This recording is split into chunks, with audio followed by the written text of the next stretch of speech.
Okay. So go in and fill me in, because I saw you 2 weeks ago. Yes. Yeah. Okay. Yeah. So we've been walking, we've been, healing, turning, stopping, slowing down, seeking out dogs. Chasing dogs. Chasing dogs. We started out around like 40, 45 on our clicker. We got up to 50 at one point, but then he started yelping like pretty loudly and consistently. Okay. So we've brought it back down.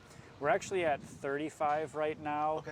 It seems like it's been working in 85, 90% of our situations. He's healing very well with me, turning, stopping, slowing down. I can see, like even this morning, he was like honing in on a dog, ears up, hackles up. I did one click and he looked away.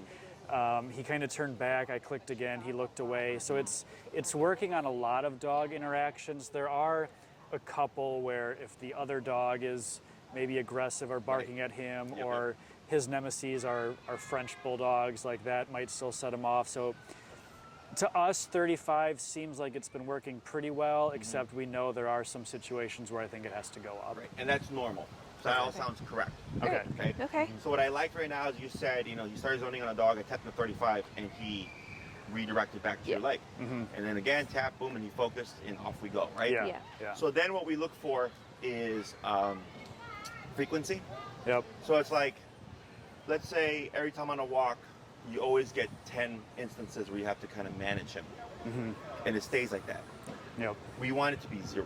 Yeah. Right? So you're saying 50, he was yelping loudly and consistently. 35 has been working really well. So I'm going, we're somewhere in that middle, potentially, right? Yeah. So if 40 seems like it's too much, I got 38, 37. Yeah. You'd be surprised how even those little 2 to 3 number changes can help. Yeah. So let's say you go to 38, and you're like, man, like ever since I went to 38, now I'm only tapping 2 times on a walk, right? And he's ignoring a lot more stuff. 2 times is much better, but we want 0. Yeah. So then I go 41. I'm still playing with that number. When it comes to other reactive dogs, sudden run-ins with dogs, or like the French bulldogs, that might be the exception to the 50 rule, where it's because even though he's yipping, if he's still barking again, even though he like yipped in discomfort in response to the 50, it wasn't enough to deter the behavior the next time. And we've had that. There's been like some explosions followed by like a yip. So I'm like, you're exploding, but you're feeling this, and this seems like too much, but it's not stopping your explosion. Correct. So think of it like, for me growing up, I was spanked. I walked away crying, right? Whether or not I performed that behavior again dictated whether or not I learned that lesson. Right? So same thing there, because obviously we don't want to feel like we're hurting our dogs. Right? But at the same time, I'm sure my mom didn't want to hurt me, but part of the process. So for this guy, if you're at 50 for the Frenchies, and the next time he sees a Frenchie, he's still blowing up, it doesn't matter. We still keep going up. Sure. So like you could be at 100 and he yips, right? But then the next time you see a Frenchie, he doesn't do a thing. Right? Then I go, okay, cool, 100's that number for those extremes.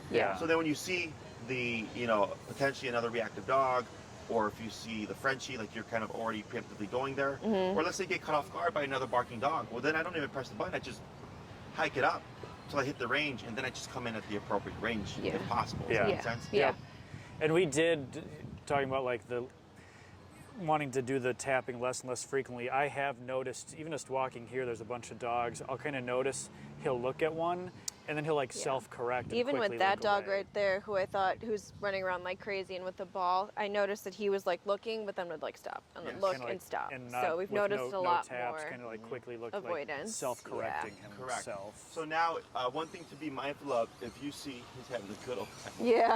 If you see what looks like kind of paranoia, where they keep looking, you would correct that. Okay.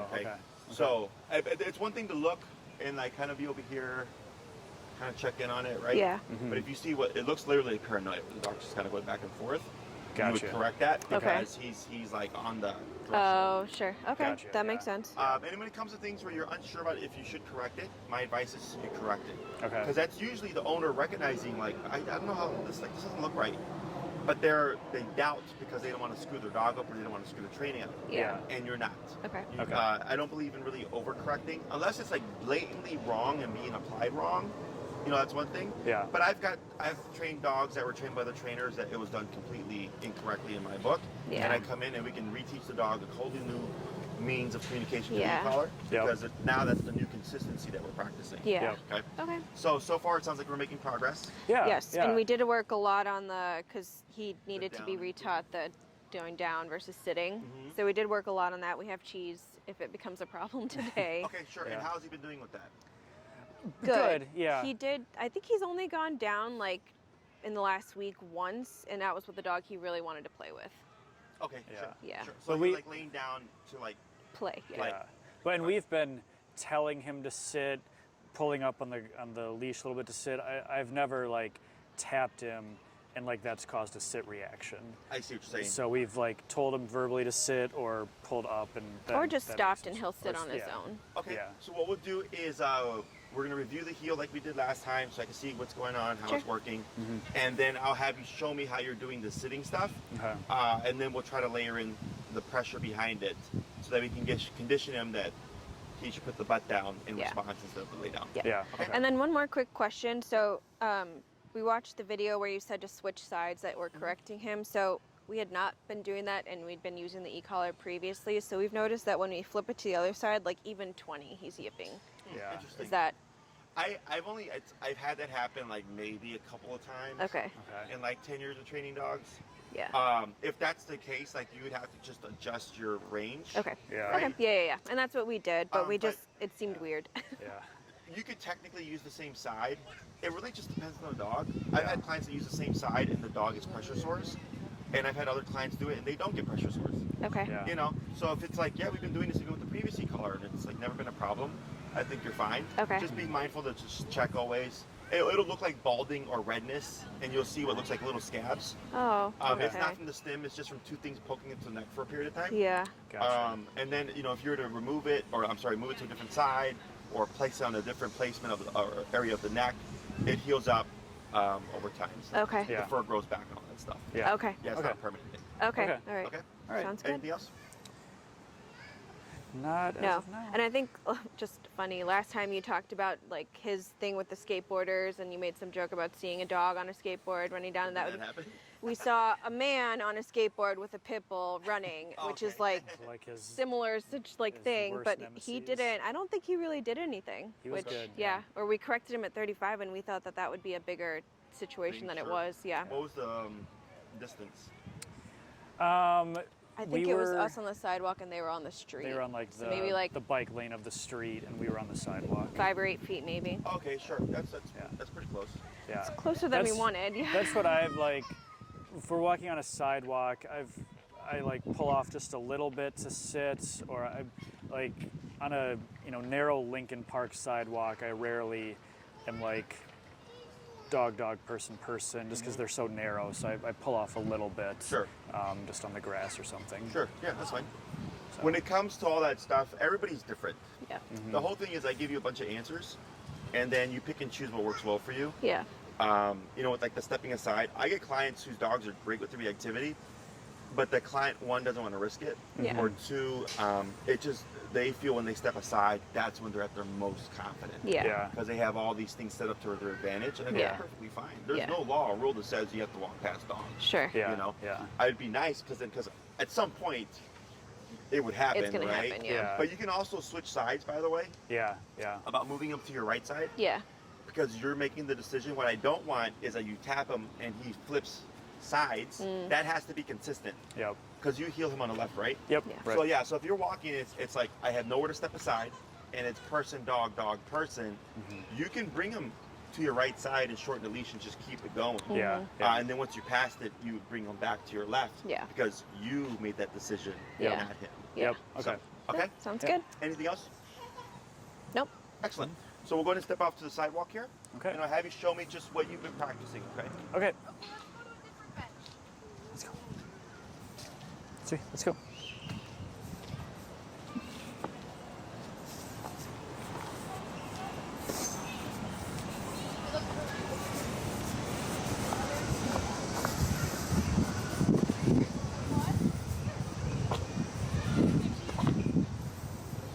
That's good.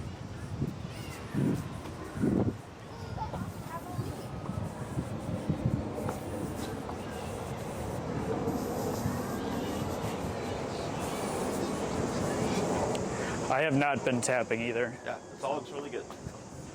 So when you walk with him on your normal walks, this is his placement? Yes. Good. Yep.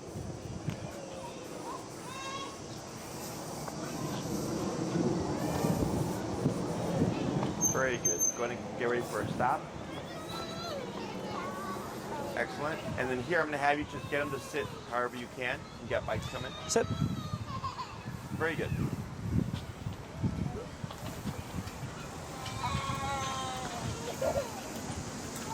Very good. And the same thing for you. When you walk with him, he's at your side there? Yeah. Excellent. So what we're going to do now is we're going to add in the word of heel. All you're going to do is you're going to say the word heel first, and then you're going to start walking with your left leg. Okay? So it would just be, you would cue the word heel, and then begin walking with your left leg. Okay. Everything else is going to stay the same. Okay. So your cue heel, you're going to walk with your left leg. You're going to walk around, and you come to the middle. You're going to come to a stop. When you come to a stop, I'm going to have you not nudge him. Mm-hmm.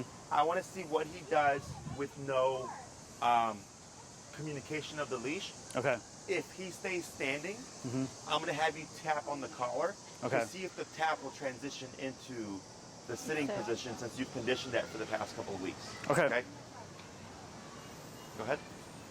Heel. Good.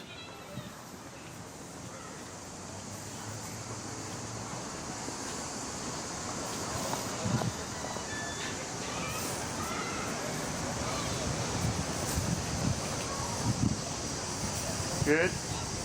Ready for your stop. Okay. Now here, just pivot to your right. The other way. So now he's back on your, so again, a little bit more to your right. There you go. Now he's back to your left. When you came to your stop, you see how he kind of passed ahead of you a bit? Yeah. Yeah. That was most likely because the slowdown, there wasn't enough of a slowdown prior to the stop. Okay. Yeah. So I'm going to have you do a more drastic slowdown and drag it over the about 3 steps. Okay. Okay? Okay. Heel. Yep. Good. Heel.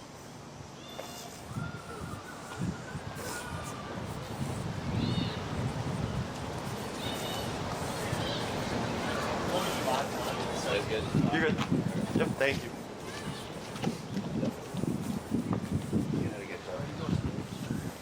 Right, there you go.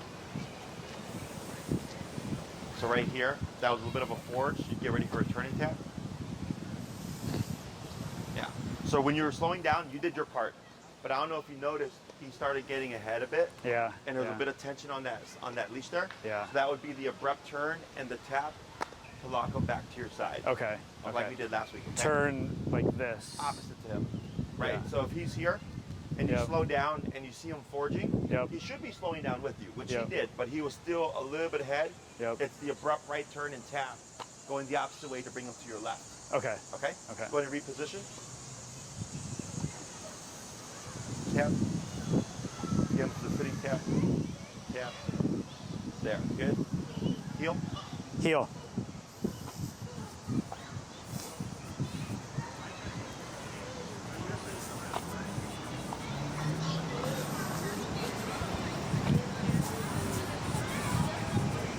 Good, and slow.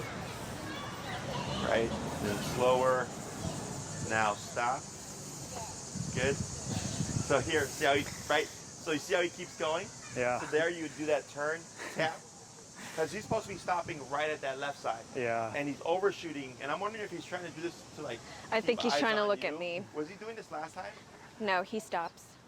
No, yeah, but I guess when I always apply a little bit of pressure with like a pull up to help him. Right. I don't think I ever just stop and do nothing. Okay. So now, when you slow down to that stop, if you see him moving forward to curve around, same rule, just turn off and tap. And then should I just turn and then just keep going? Correct. And And don't then we'll stop? try it again. Okay. Yep. Okay. Heel.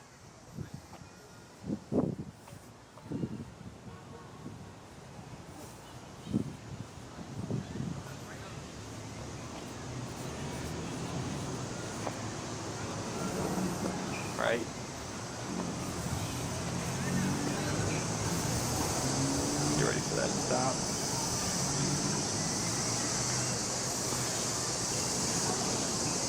Yep. Tap, tap. Good.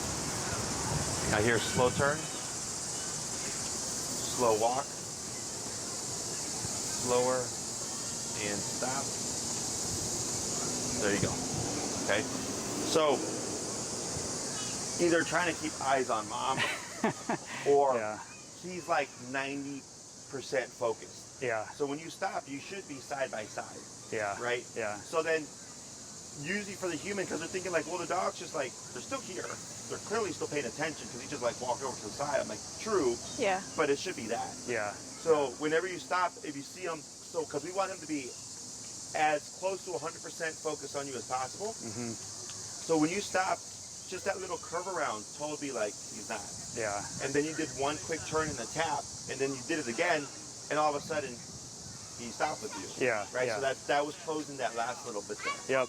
Okay. Yep. Let's try this 4 more times. Okay. And it just be mindful of when you slow down, if when you come to that stop, if he's curving around, to give into that turn and tap. Okay. Okay. Okay.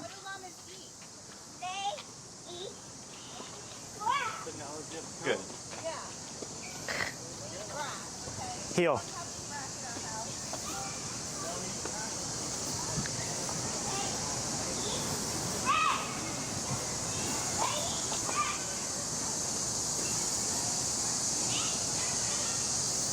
Good.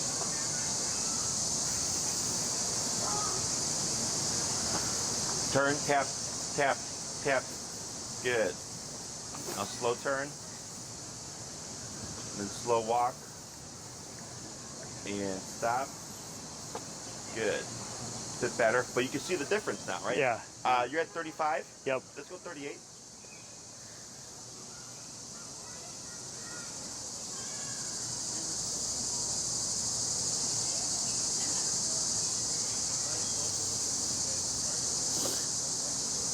Okay. There you go. Heel. Heel.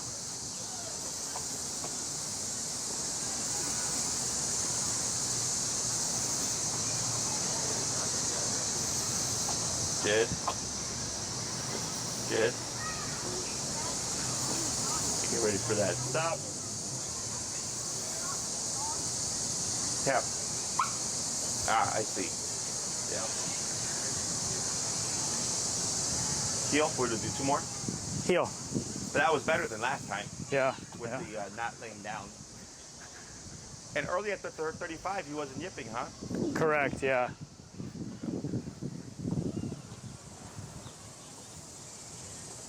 Good. And come to a stop. There we go. Good. And 1 more. Heel.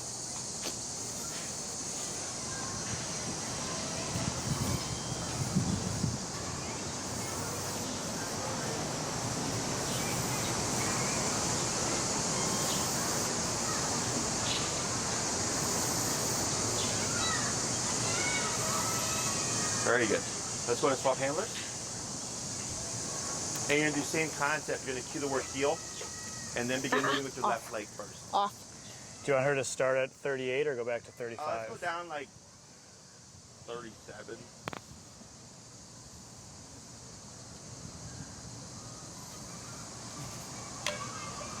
Okay, just have your hand on it to be ready. I know.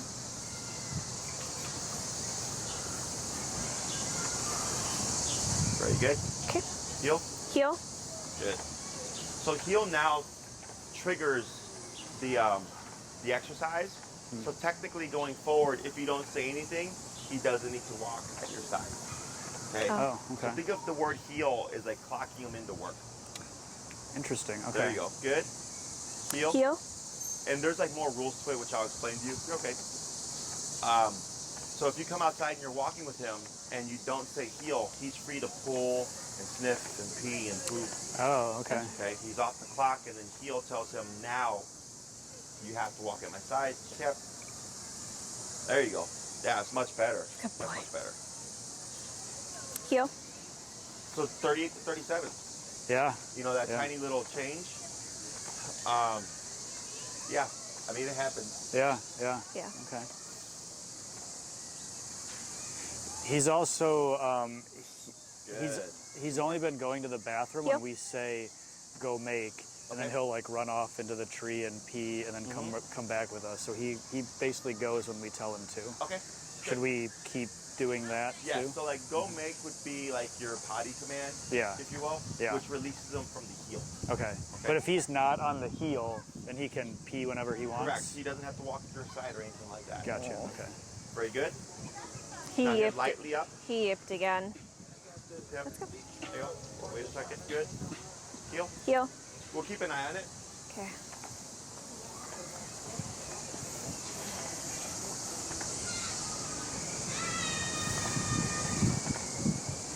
There you go. Good.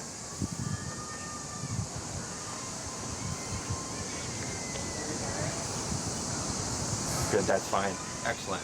Now, one thing I'm seeing here is he's starting to pant with an open mouth. I like to see the panting. Okay. Because panting is venting stress. Okay. Okay. Oh. If he's venting stress, it means what's happening at the moment is stressful, which makes it important, right? Because remember, we only stress about the things that we care about. So same thing for him. Like right here, you see that? Yeah. Whereas earlier he was more like in a passive closed mouth state. Yeah. I like to see the panting, at least at this stage. Once he gets conditioned and everything, all this goes away because he already knows the rules. But right now, because 38 and 37, and we just kind of tighten things up a bit, he's like, all right, like I have to be, he's thinking like, I have to be more tuned in here. I can no longer do this other like curve around like you were doing before. He cares about doing a good job. Exactly. Basically. Okay. Yeah. Because that's what keeps him in line. Yeah. Yeah. He has to care more about this than he does about the dog or the skateboarder or whatever the triggers are. Yeah. Or the dog on the skateboard. You know. But all this looks good. So now, heel, cues, all this stuff. So if you walk out with him and you don't say anything, he can pull, he can sniff, he can poop and all that stuff. The moment you say heel, it's then expected he walk at your side, he stops when you stop, and he sits when you come to a stop. Okay. Yeah. If you don't say anything, again, off the clock. Now, you have your phrase go make. You can use that as a release. You may need to use a separate word for a formal release. So like, let's say you're in the house and he's doing duration work on the bed. You would need a release command for that. Yeah. Because you wouldn't say go make there because you wouldn't actually go use the potty. Yeah. So I use the word break. Some people use free or okay. Yeah. Whatever your release word is fine. If it's a different word than break, just assume when I say break, I mean whatever your word is. Okay. We do break because we have him in his crate and his place, and like when we say break, that means he can come off. So break would be your universal release command. Okay. Okay. So if you're on a heel and it's go make, that's fine. Or you can technically also use break. And then go make is kind of like these, like I tell my dogs to go potty. Yeah. When they're kind of sniffing around and they're just like dilly dallying, I'm like, go potty. Yeah. And I need you, like, I want you to go. Yeah. So you can do that as well. But break you can also use as your universal release from a heel, a sit, a down, a stay, a place, a come, or whatever. Break means okay, now you're off the clock. Yeah. Okay. If he's on a heel and you say go make, would you then also say break, or does the go make release him from everything too? Technically, the go make would release him from the heel. Okay. It's like your release, but then also potty. Yeah. As opposed to break is sniff. Do what you want. Sniff, do what you want, whatever. Yeah. Okay. So yeah, you can use them interchangeably however you'd like. So the reason why we do the left leg forward is because since that's the closest leg to him, it becomes this visual cue of now we're moving. Yeah. So at this stage of training, you'll always use the word heel when you go from stationary to motion. Okay. I want him to hear the word heel 1,000 times the next couple of weeks. Okay. So technically speaking, when you cue a command, it is in effect until you release the dog. Right? So if I were to say sit means put your butt down. And if I don't say break for 3 hours, technically that means the dog should sit for 3 hours, right? It's in effect until I release the dog. So same thing goes for your heel. If you cue heel, it's in effect. So if you're walking and you come to a stop and he auto sits and the red light turns green, technically speaking, you wouldn't have to repeat heel. You would just move forward with your left leg, right? Yeah. But in the beginning, because I want to make sure the dog associates the word heel with the behavior, I'll have my clients always repeat the word when they go from stationary to motion. Okay. And then after like a month or so, where you're like, he's got a good concept of heel, personal preference. Yeah. My preference is I always repeat it, but some clients go, I don't want to have to say it 100 times in a walk. Yeah. So I go, that's fine. Once you've cued it, as long as you always move forward with your left leg first, the dog would default into a heel. Yeah. Unless you said break, or go make, then it would be heel to turn it back on again. Yep. Okay. Okay? So if we're going on a half an hour walk, say, how long should we heel and then break him and bring him back to a heel to kind of practice heeling and breaking? And with the walking, since you do so many a day, like most people do at least 3. Yeah. The dog will just pick up in the natural cadence of things, like they'll pick up the concept of heel. Yeah. Otherwise, you could do, like, if you're doing a 30-minute walk, you could do like maybe, you start the heel, 10 minutes in, you break into a heel, break into a heel, break into a heel. So that's like 3 or 4 times. So you get multiples. Yeah. Otherwise, the only rule I have is 80% work to 20% play. Okay. So like 20 to 25 minutes would be structured heel. Yep. 5 to 10 minutes would be his free time. Got it. Okay. And you can devise that up however you like. Yeah. Okay. So like my guys, when I used to live in the South Loop, we would go like an hour and a half to 2-hour walks. Okay. So they'd sometimes get like 20 to 30 minutes of free time. Yeah. Divided up throughout the walk. Yep. As I saw fit. Yep. And sometimes we would just potty, go for the walk and potty at the end and just go back home. And there would be no break. Mm-hmm. Yeah. And the dog doesn't, because it's the human, right? They're like, oh, but the dog didn't just. Yeah. Dog don't care. Yeah. Right. The dog just enjoys being outside. Yeah. Sure. Yeah. But yeah, you can even do that too. Because the dog benefits, in my opinion, more from the structured heel because it's focused. Yeah. It's passing by things that he would typically trigger by, and it's constant movement. Yeah. I've had clients where their dog pulls them so much they only cover like a block because they're sniffing everything. Yeah. And it'd be 30 minutes just to sniff a block. Yeah. And I could cover like 10 blocks in 30 minutes. Yeah. So, personal preference, but general rule is typically 80% work to 20% play. Okay. Okay. And one other question with the sitting, like I've noticed he takes like maybe a couple steps in front of us. Like with him, sometimes we're worried about him guarding us. Like does any of that look like guarding to you, what he's doing with the sitting? Like if someone comes up, he's ready to I would expect it like if he sat right in front with his butt at your feet facing like this. Okay. Or like, let's say, as I was approaching you and you saw him just shift in a way where he was directly in between me and you. Yeah. That's where I would expect guarding. Okay. Or if, of course, somebody just comes straight into that personal space. Yeah. There too as well, despite where his position is. Okay. The whole curve around was just him either trying to keep eyes on mom or overshooting. Yeah. Because since we do so many turns to the right, the dog tends to assume that a lot of times. Oh yeah. Okay, they always go to the right side, so like we're already there. Yeah. Again, they're able to pick up on it sooner. Or you'll get dogs that'll sit like this to you because they're expecting you to do this. Yeah. So since they're here, they can see you. So it's an immediate turn to avoid the pressure. Sure. So it's a good thing in the sense that he's obviously learning the concept. It's just a bad thing because he's not supposed to be doing that. Yeah. Okay. Yep. But all those little things, the more you can catch him, and the tighter you make things, the better he's going to be. Yep. Yeah. Okay. Other questions? No, I mean, just your observations. Does it look like he's picking up pretty well? The biggest problem last class was just the downing. Yeah. That was it. It was just the downing. Yeah. All this looks good. Okay, so good job on that. Yeah, great. I'm going to work on the second half of heel now. Okay. So now we have our visual or verbal cue. In the heel, with the turns, it would be unfair to abruptly turn with no warning. Okay, so like right now what you're doing, when he's doing well with you, and this is completely fine by the way, is you're doing a wide turn like this, right? And he's able to turn with you. Yeah. That's why you do that.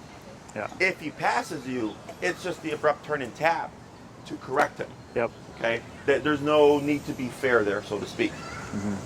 So we have the pivot turn and the crossover turn. The pivot turn is the turn we did last week, and that's what I call the correctional pivot turn. Okay, we're walking, the dog gets ahead of me, clearly not paying attention, turn, tap, to bring the dog to your side to get their attention. And then I have what I call the communicated pivot turn, which is he's doing well, he's at my side. It would be unfair to randomly just turn off with no warning and correct them. He's never going to get it. Yeah. So it's like if you're driving, if you just switch lanes without putting your blinker on, whose fault is it if you crash, right? Yeah. So same thing here. You want to slow down first, at least 3 steps, and then you're going to step out with your left leg, step back to your right leg, and then forward to your left leg to now go the opposite way. So it's left, right, left, now the opposite way. And when I stick out the left leg, I delay a bit, and you should see Stewie start to naturally move around you. By the time you're coming this way, now we're walking together, okay? So the slow down tells Stewie what? We're about to change direction. Yeah, something's changing. We might stop, we might change direction. Yeah. If he's paying attention, he slows with you. You then step out with that left leg because it's immediate to him, and he can see it, and you should start to see Stewie naturally just turn with you. Okay. Because now this is body language, so there technically shouldn't be any remote here as long as he's moving with you. Yeah. Okay? And you would stay within a straight line. So like on the sidewalk here, it's left, right, left, and you see how still I'm on the line? Yeah. What some people will do is they'll like step like this, and then go to the side like this, and then go like this. It's one straight line. Okay. The next turn is the crossover turn. This is where you're turning left, crossing over Stewie. Okay. Okay. So I like to use the sidewalk. So if I'm over here on the right side, I would slow down, of course, to cue something's changing, and I'm going to time it so that the right leg cuts in front of Stewie. And if you use the crack here as your guide, and then your left leg, and then cut it again with your right leg, now I'm going back the opposite way. Again, using the crack as my guide, right, left, right. And we're walking, right, left, right. Okay, so it's kind of stoic in the beginning. Yeah. And exaggerated, because you're trying to get your muscle memory down, but at the same time communicate to him. Yep. Yeah. So when you cross over, it's a very sharp, pronounced 90-degree cut over him, the left leg, and then cut in again to move back the opposite way. Okay? Okay. Very common problem that people have is that they'll step with the right, but they'll do it soft. Yeah. Okay? So then they're going like this with their left leg, and you either will kick out Stewie, or you're going to trip over him. Yeah. Because there's no clear visual cue. Yeah. So when you slow down, when that leg cuts in front of Stewie, you'll start to see him naturally kind of back off because he's not wanting to collide with you. Yeah. Okay?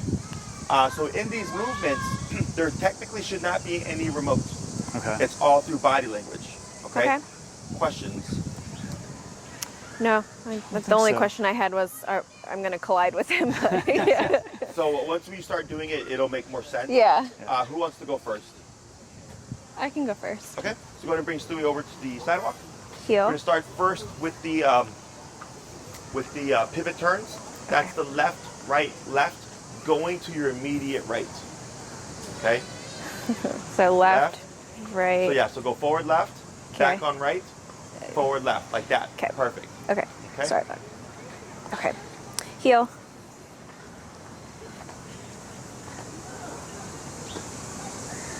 Right. There you go. Good. Chop.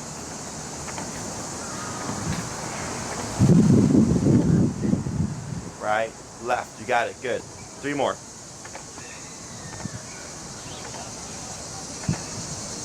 Right, left. Good. 2 more.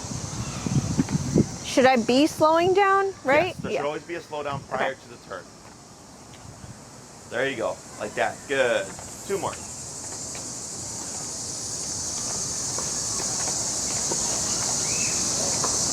Very good. 1 more.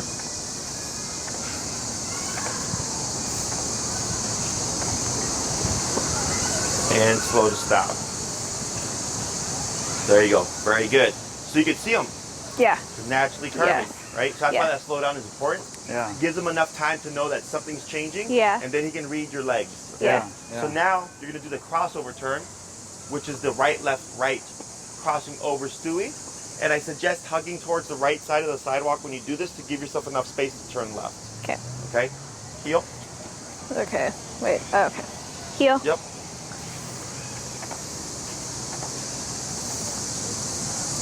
Right, left, right. Very good. 4 more.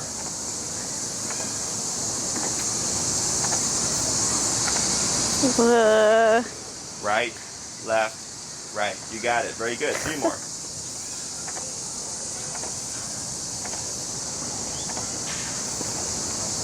Yep.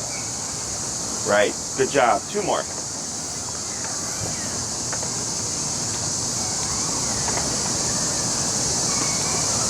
Excellent. And last one.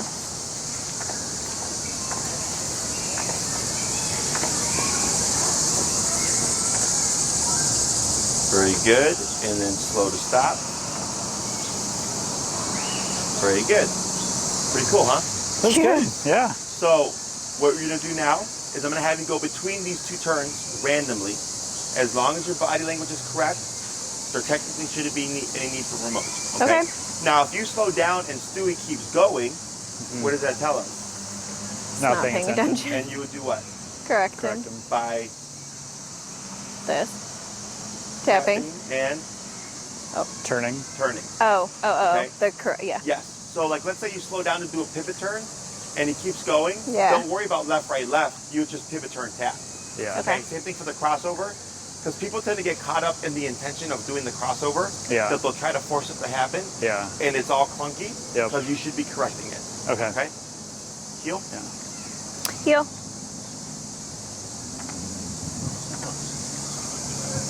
Good crossover.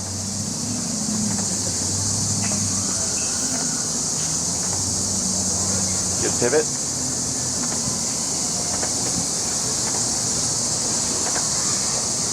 Good crossover.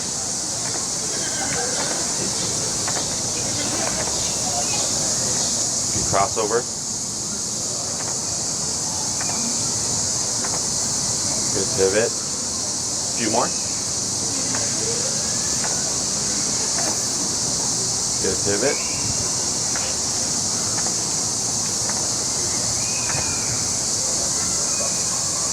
Good.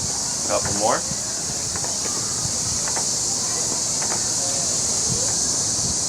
Good.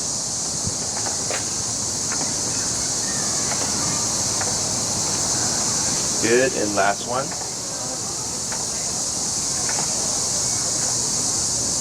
Good. And slow to stop. Excellent. Let's go and swap handlers. Nice. That was good. Yeah. Buddy. Stewie, off. Okay. Sit. Go down. Oh, sorry. Excellent.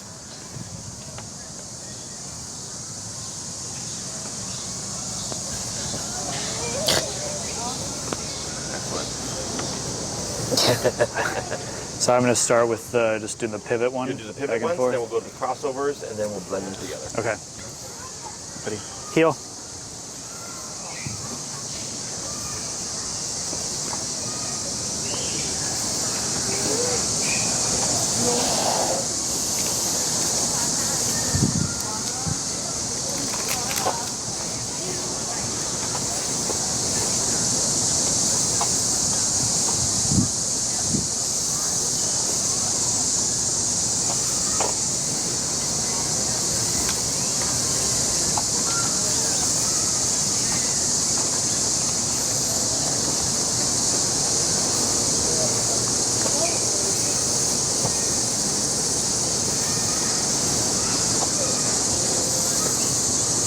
Good.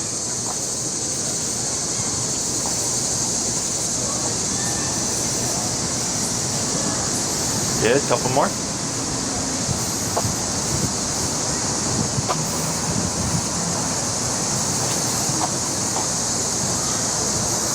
Good. And last one. Good.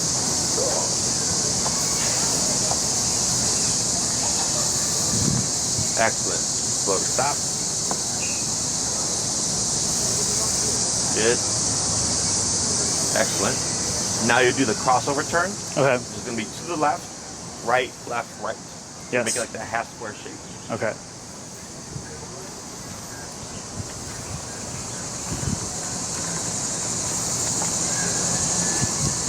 Heel.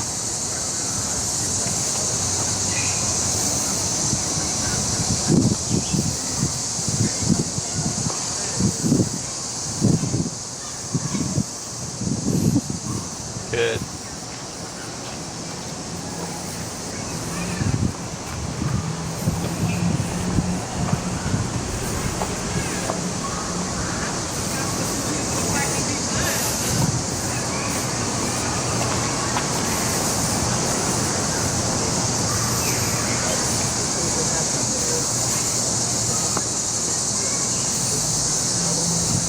Good.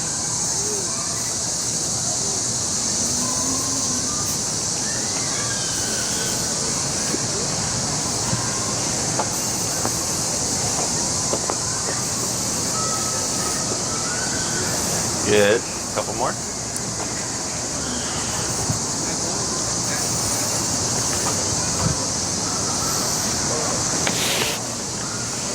Good. One more.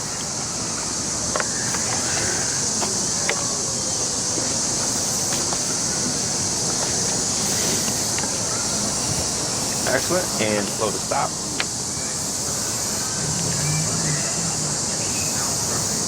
Good. So like right there, if you can catch that, because he still sat beside you, right? Yeah. But you see from earlier how close he was to now that? Yeah. Just turning and tapping even for that. Got it. Okay. So now I'm going to have you blend the two turns together. Okay. Randomly, you pick and choose. Okay. Heel.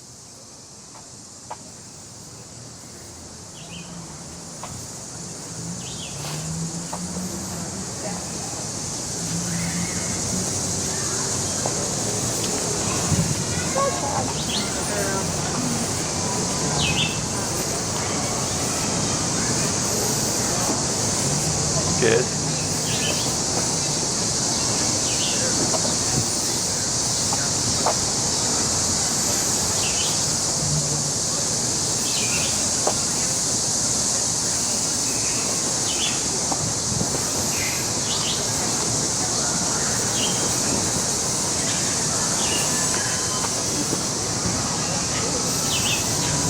Good crossover.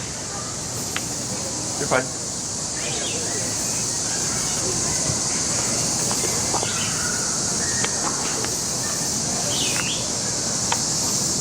Very good. A few more.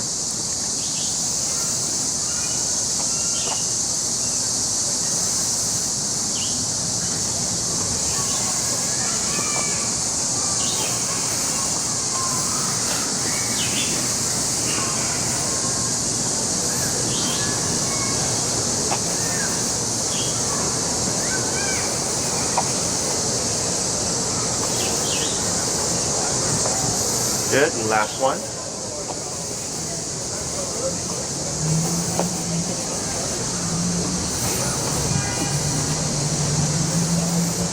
Very good. And slow to your stop. Excellent. Like that's where he should be. Yeah, yeah. Okay? So like even when we're training, like, because I'll tell you like stop, right? So I think the client gets stuck on the stop. Yeah. The dog passes. Yeah. So if you have to correct them, always default to the correction. Yeah. Okay. Okay. Go ahead and break. Break. Good. And bring him on over. Good boy, so buddy. This or that is the package of heel. Yeah. Okay. Okay. So some trainers treat the heel as like a come to my side and then walk with me. For me, it's I never understood that concept because I felt like it's too many things to one command. Yeah. So that would be more like a recall, or there's a command called finish, which is come to the left side into the heel. So come is like a general get over here, right? Yeah. I don't care where you land, just get over here. Yeah. Finish is come to me and then come to my left side. So then you would just go into a heel. Yeah. Okay. So heel for me is walk with me, stay with me, sit when I stop. Okay. So we only say from stationary to motion. So if like he were to get past you, you wouldn't say heel and turn and tap. You would just turn and tap. Okay. Okay. Or like, let's say the dog strays, people say heel to bring the dog in. The problem with the stuff is you're constantly saying heel. Yeah. Heel to bring him in, heel to slow him down, heel to speed him up, and it's heel, heel, heel, heel, heel. Yeah. And that actually disempowers the work. Yeah. True. I cue it once and it's tap, tap, tap, tap, tap for all that stuff. So then he's like, well, when I hear the word heel, I better do this because it's going to be consequence, consequence, consequence. Yep. And again, that's what helps them behaviorally. Yeah. Okay. So what I suggest in the beginning, because you're not going to turn 1,000 times during a walk, is after you let them go potty and stuff, is you would do 5 heel to stops, 5 heel to pivot turns, and then 5 heel to crossover turns. So kind of like what we did here, right? You have this little space, you practice those 3 to 5 minutes, and then it's walk. Okay. Okay. Yeah. So you get this down in your muscle memory. Yep. Once you get used to it and you got it down pat, you don't need to worry about it. you don't need to practice. You can just apply it when you need them. Yeah. Okay. Me, I've done this for so long, like I can't do it the wrong way. Yeah. Like my brain, like for people in the beginning, like trying to figure it out is confusing. Yeah. For me, trying to do it wrong is confusing. Yeah. Okay. Yeah. So these turns and these movements only matter when you've said heel. Okay. If he's on his own time and wandering and stuff, the crossover has no meaning. The pivot has no meaning. Okay. It's only when it's, hey, you need to pay attention. Okay. Okay. So the reason why this progresses so quickly is because we're talking his language. Dogs are primarily physical animals. They nip and bite each other. E-collar is your physicality. So last week, that's all we did. Turn and tap, right? Nip, nip, nip, bite, bite, bite. Yeah. Now today, we layered in body language, a dog's second or other primary form of language. So when they posture each other and they put their hackles up and they're growling, right, and they're showing their teeth, it's all body language. Yeah. So here, now that we got his attention through physicality, he's able to pick up on what you're doing. Because people always wonder, like, how does the dog know to just do this stuff? I'm like, that's their language. Yeah. That's why they pick up on it so quick. So now that we talk their language, all of a sudden the dog's capable of learning all these things very quickly. Yeah. So like, I'm not going to go to Japan talking English and expect to be able to teach everybody I talk to unless they understand English. Yeah. Right? So same thing for him. You got to talk dog. Yep. So all this allows you to communicate with him on a more direct level that he understands and will also respect in terms of behavior or stuff. Yeah. Okay. Yeah. Questions on any of this so far? I guess now just in general, when we are walking, if we see a dog, should our default be to sit and let the dog pass, or should we be trying now just to like walk by? He's on his walk, he's on their walk. Or... your personal experiences. Yeah. So like, let's say this week you stepped aside and had him sit for like 100 dogs. Yeah. And you're like, 100 dogs, he didn't bark. I'll be great. I think you're good to just walk past them now, right? Yeah. Because you had so many occurrences. Yeah. If we saw like a handful of dogs and he was great for the most part, I want more. Okay. Yeah. Okay. So I would, as much as you can, stepping aside, you know, and shortening your leash, watching his behavior. Yeah. And when you get to a point where it's like 98% of the time, he's just chill and passive. Yeah. You're at a point where I'm like, okay, you start walking past dogs. Because controlling or de-escalating the activity while you're in motion is more difficult. Yeah. Okay. Oh. Yeah. I was wondering too, like if it's almost more stressful for him to come aside, sit, and now he's got time to like focus, be nervous, watching. So I didn't know if like the walking by was easier for him as opposed to like now I'm just sitting stressed waiting for something to happen. So a lot of trainers will tell you not to do that. Okay. They'll say don't make your dog sit to the side. Yeah. Because of that reason. Yeah. But the dog's already stressed about it as it is. Yeah. Right? Yeah. So the thing about the stepping aside is, yes, it's harder for him. Because he's like, I got to sit here while this thing that I don't like is coming closer. Yeah. Right? Yeah. So it's like tying someone down, or tying me down, because I hate spiders. Yeah. And letting spiders go, and I got to sit there with all the spiders. Yeah. Right? Yeah. As opposed to being free and be able to get away from them. Yeah. So, but the reason why I do that is because it puts you at the greater advantage, and it's also controlled. Yeah. So that's like an experiment, right? You have your constants, you have your variables. Yeah. So every time I see a dog, I step aside, shorten my leash, and have my remote ready. I'm gonna succeed. He might fail, but that's how we get him to succeed. Yeah. As he fails, he gets corrected and then learns like, okay, like I tried to lunge and bark, but I had a negative experience. Yeah. What happens if I don't lunge and bark? Yeah. Nothing happens. Oh, and then we just repeat that. So then the dog learns, I can watch dogs pass by. They can even bark at me. I'm okay. Yeah. And if I react, I'll have a consequence. Yep. And then we move towards the next step of moving by them. Okay. Moving past the dog, I mean, you end the situation faster, but ultimately the dog's still being reactive. Yeah. But it's harder for the owner because when they're moving, sometimes the dog will like cut in front of them. Yeah. And now the owner, I actually the owner tripped and like broke her wrist. Oh. And she almost lost the dog. Oh, jeez. The dog almost took off on her, but she had a good grip. It like cut on her wrist. Yeah. But yeah, like crap like that happens. Yeah. Yeah. So by stepping aside and showing your leash and stuff.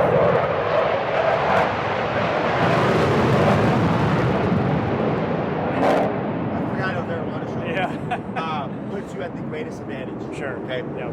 And then you decide. If you do that for another 2 weeks, and you're like, I think we're at a point where we're ready to walk past dogs. Yeah. Go for it. Yep. Okay. And I even get dogs that I appreciate the owners. Like, I want to be able to walk past dogs and all that stuff, but the dog themselves is so difficult. Yeah. That I'll tell them like, I appreciate that, but your best bet is probably to step aside because the dog is so difficult. Yeah. Does that make sense? Yeah. And I get clients whose dogs are great, but they prefer to just step aside because for them, that makes them feel the most in control. Yeah. Okay? Yeah. So there's no right or wrong for these things. You have your options. Yep. And you won't always have the ability to step aside. Yeah. Sometimes you have to confront it. And that's why I was like, you have the option of bringing them over. Yeah. Or if it's far enough in advance, you can always claim the left side. And most people will go over. Yeah. Yeah. You know, so then it becomes dog, person, dog on the left or the middle, you know? Yeah. So there's a lot of like ways of maneuvering around things. Yep. Yeah. Yep. The other thing about stepping aside and shortening the leash is you're building a habit. Yeah. What's the one habit in there that's the, like for me like the most important thing? Shortening the leash. Yes, shortening the leash. So you're setting yourself up for like every time I see something, I'm doing this. Yeah. Right? Yeah. So like you turn a corner one day, you know, situation. Yeah. Right away, your natural instinct is this, whereas most people's instinct is this. Right. Right? Sure. And the dog's got all this leash. And I've seen people on the street holding their dog like this. And I'm like, you know, if you just grabbed it right here, you'd have so much more control. Yeah. Yeah. So you're conditioning yourself as well that if something happens right away, you're kicking in Sure. to that, shortening the leash and getting that control I mean, back, as do you opposed think to that running. sends like a signal to him, like, oh shit, something's happening. I need to be like, I need to freak out, or I need to like be on high alert about it? The e-collar? Okay. Technically, yes. But it really only matters if you're tensing. Because people, they shorten and they tense.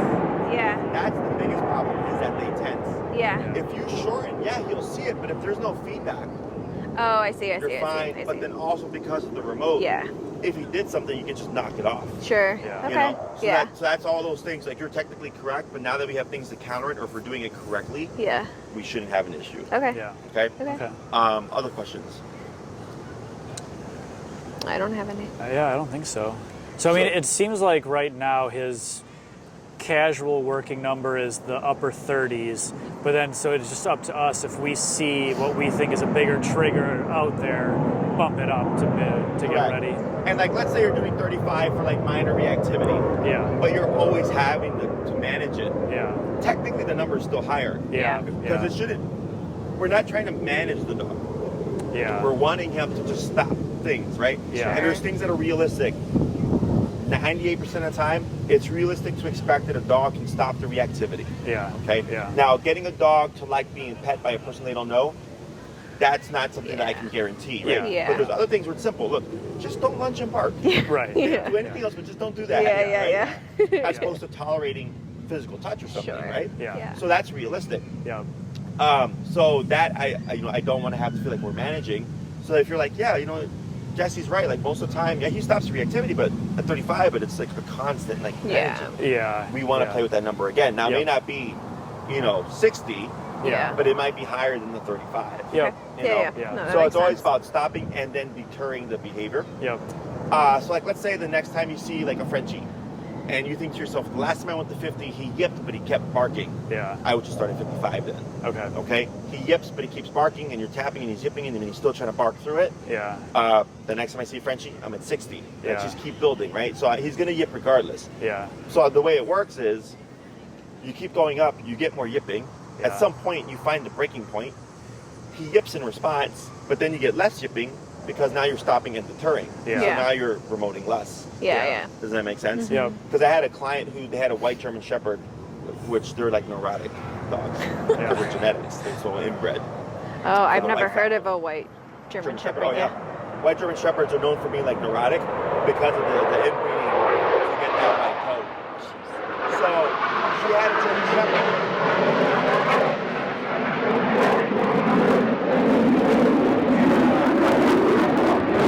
Bark, regardless. 10, 100, 50, everything bark, right? Oh, wow. So she would feel bad and she would constantly go down. So one day I was like, put your remote to 0. She puts it to 0. I go, tap the collar. She taps it. He barked. Because your collar makes a clicking sound when you press the button. Oh. So he was smart, and I told her, your dog is playing you. I'm like, because he's barking, yes, but it's not because of physical discomfort. He doesn't like the collar for sure. Yeah. But I was like, this dog's barking at 10. I'm like, go down to 0. right? Still barking. So I told her it's either your dog is yipping in response to the collar at 80, but you're remoting less and he's listening better, or you're tapping him at 20 and he's not listening and he's still barking anyways. Yeah. You know, like it happens. Like it's rare, and it's funny because it's usually German Shepherd type dogs because they're very, very vocal. But him in particular, because he was so neurotic, he would bark at everything. So then we finally, once she figured that out, and she's like, oh, okay, like this whole time I felt bad. I'm like, your dog was playing. Okay? So, but time will tell all that stuff. Okay? Other questions? No. Yeah, I don't think so right now. So, reactivity sounds like we got a good handle on it. We just have to kind of figure out those little nuanced areas. Okay? So technically speaking, because the next thing was people coming in and then socializing with people. Am I correct? Okay. Has he or was he muzzle conditioned? We've put it on him before. He doesn't love it. I don't know if we did a great job conditioning. He's worn one and he tolerates He'll it. wear it. Yes. Okay. What I would do is go back to muzzle conditioning. You know, here like once a day at least with food or high value treats or whatever. And technically speaking, the next class we can already jump into. I could do a home session where we would do the door reactivity. And then just like get a read on his behavior inside the home for the territorial behavior. Okay. Because it's just learning how to calm him down. You know, that's one part of it. You know? The second part of it would be, okay, now if it's like a family member who would come over regularly that he doesn't like, ideally we'd like him to come up to the person. That's realistic because you would see that person repeatedly. And then I have an exercise for socialization, and they go hand in hand. But then for your guests, you know, if they're like, well, he's a nervous dog, and you know this and that, and you're like, well, I don't want to touch him if I'm going to get bit. So the muzzle helps put you at ease. It puts them at ease. If something happens, you can correct it and keep going forward. Because most people, when they have a negative interaction like that, they tend to want to stop the exercise. But then that ultimately gives them what he's looking for, which is no interaction. Okay. So then that would be my general plan. Is the third class be the in-home? The fourth class could be done even at my facility, just so we don't have distractions for socialization stuff. And then if you feel good about it, because it's easy. Once you understand it, and you're like, oh, this makes sense. It's just practice and apply. And then I go take a shift, and then we can like do recall on the fifth class. And then we're just keeping tabs on things as we go along. So if you're like, hey, Jesse, like we had someone come over 10 times in the past 2 weeks, and now he's excited when he sees them. I go, great, that's one person we've expanded his bubble with. Now, you know, you just keep doing that. With anybody that will come over, and it's, again, more realistic to expect that. Out here, I don't care. You know, these people are random. He's not going to see them again. Okay? I mean, do you think with him, or, I mean, I'm just wondering, could it be possible that he just doesn't like people and we're not going to get him to be warm and fuzzy, but we just want him to be calm and not barking? And I guess I'm just wondering if our goal should be to, like, you know, like my parents are an example. He barks, growls, and I don't know if the goal should be to just like have them be at our home and he's calm but not with them and off in his like house, or we want him to be with my parents and playing and being pets, and I just I don't know what the goal is. So I would like we can see if he will open up to them as he is with you. It is possible. Whether or not it'll happen is up in the air. So I always shoot for 110. Because we're not going to get 110. You know, we might land at 80, but if I shoot for 80, I'm going to get 50, 60. You're always going to get less than what your intention is. Does that make sense? So like out here, I'm always super strict because I know the client themselves is not going to be that strict, but they'll be stricter. Does that make sense? Like with the downing stuff, I could have ignored it. And I was like, no, we're going to do that because we need black and whiteness, right? So it's easy to do. And again, your parents, because it would be nice, right, that your parents could come over. And again, he doesn't have to love them, but at least be comfortable. He's like, oh, okay, it's grandma and grandpa, and like not feel threatened. You know, and then if it's like he's more comfortable with them because we've attached positive and stuff, but he's still like, I don't see enough to like you that much. it's still better than like having him isolated where he's only in the corner. Yeah. Because you're not always going to have complete black and white control. Yeah. There's going to be moments where there's going to be some gray area, and that's where that socialization exercise comes into play. Okay. Because it kind of just opens that up so that ideally wouldn't be a problem. Yeah. Okay. Okay. Yeah. And I think it's a fair goal. That's all that. These people, I don't care about. No. Yeah. Friends, family. You know, let's say it's a friend that's coming from like California, and you're only going to see them that one time throughout the year. Doesn't matter then, right? Because you're not going to see them repeatedly. Yeah. You don't have to do all that work. Yeah. Yeah. But the more you expose them and attempt to socialize them, because we tend to withdraw when we get dogs like this, and that increases the antisocialness. Yeah. And as I tell people, now that we have the tools, we want exposure. Yeah. Okay. Yeah. Other questions? No, I think Okay. For the in-home, because it's going to pull me away from here, and we just got to fix the schedule and stuff, there is like a $50 upcharge. Okay. But it's just for the one class. If you ended up needing more classes in the home, it's just per class. Okay. And otherwise, if we meet here at my facility, there's no extra charge for that. Okay. Right. Any other questions? No. Would it be next weekend or? If you'd like. Okay. Or like next weekend, we could start recall. Okay. And then the following class could be the in-home. Okay. You know, it would just depend on my schedule, my availability, and what days are available. Okay. Because it may not be on Sunday. Okay. You know, because if I'm here back to back all day and I don't have time to get to you and then come back, that's where things get tricky. And just, I guess, so I think the two biggest people that we want him to be warm to are my parents. They're in our lives the most. Yep. They are coming to Chicago for 2 or 3 weeks, the beginning of November. So then we can practice with them then. I don't know if that would affect when we should start, like do this in-home training or just... Oh, sure. So what I would do is get it in definitely before they come. Yeah. And when you have an opportunity, whether it's a friend or so, you're kind of warming them up. Yeah. So by the time your parents are here for 2 to 3 weeks, it should be kind of like in his head already, like, okay, like I could be around people and positive things happen. Yeah. Okay? And then if he does something bad, negative things happen too. Other questions? No. So should we just work with Maria then to set up the in-home? Just send her a message and say, hi Maria, we would like to schedule in-home with Jesse, and then what would be the next best availability or whatever. Okay. And if the schedule's not working out, you know, she'll just get it figured out. Yeah. Otherwise, I have plenty of stuff to work on. Sure. Yeah. Okay. And if you want to do the socialization exercise, which can happen technically at any point, by the way. Yeah. Okay. We would just need the muzzle, and I would show you how I go about exposing and socializing Stewie with people. Yep. But when people come over, if you skip the entrance, like where he's territorial, the socialization exercise has no effectiveness. Because you have to shut that down, and then you move into the socialization exercise. Otherwise, you're trying to socialize him while he's being tense, and that's not going to be beneficial to you. Okay? But technically, you can do them in any order. It's just you wouldn't be able to do the socialization exercise when people coming into the home. But like if you met like a friend outside in a park because it's neutral territory, you could technically do it there. Okay. Sounds good. Yeah. Anything else? No.